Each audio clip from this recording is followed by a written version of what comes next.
Welcome to today's GibbsCAM Tech Tip. Today, we're going to be looking at one of my favorite 5-axis options called Contact Point.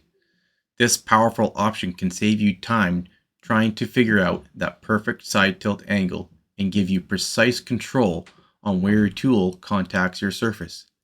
By being able to control this contact point, you can use a specific part of your tool that has a larger radius, allowing you to reduce your stepovers and improve your surface finish. Let's get started with some examples. For our first example, let's look at an operation using a 3/8 ball end mill. This toolpath uses a morph between two curves strategy with a 0.1 inch stepover. Under the Tool Axis Control tab, you can see that our side tilt is defined traditionally using a set angle. Let's change this to use contact point. Here you can see several options have changed. With this, we can choose how we want to define our point. I like to use by line parameter. Here you can see a graphic explaining the line parameter option. With this, you can choose which section of the tool to look at. These options will change depending on what type of tool you have chosen. For this ball mill, I will use tip radius. Line parameter is used to determine your specific contact point. Here you can enter a number between 0 and 1.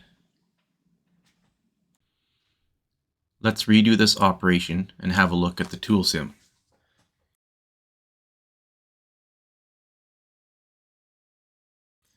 As you can see, our tool is in contact with the surface right at the 0.7 line parameter that we set in our process. Let's open up operation 2. This op uses a tangent end mill with a 3.375 inch barrel radius and an 80 thou tip radius. With this tool, you can see we have the option of using the barrel as our profile section. On this tool, the barrel section starts here and ends here. I set the line parameter to 0.5 and also enabled the 2 option and set that to 0. This will gradually shift the contact point from 0.5 to 0 as the tool path goes down the surface. Let's take a look at the tool sim.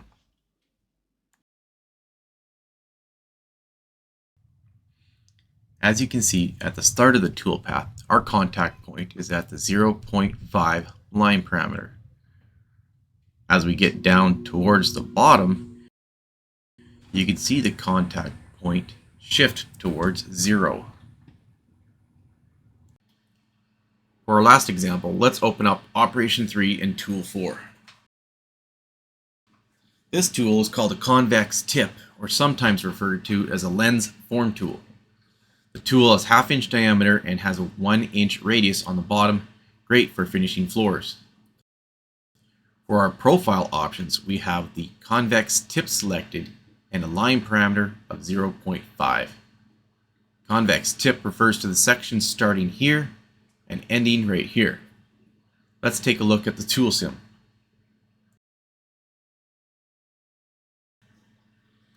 Again, we can see our tool touching the surface at the contact point we defined in our process.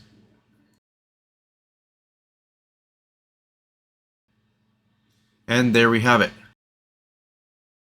Contact point is yet another example of how easy and powerful GibbsCAM is when it comes to multi-axis programming.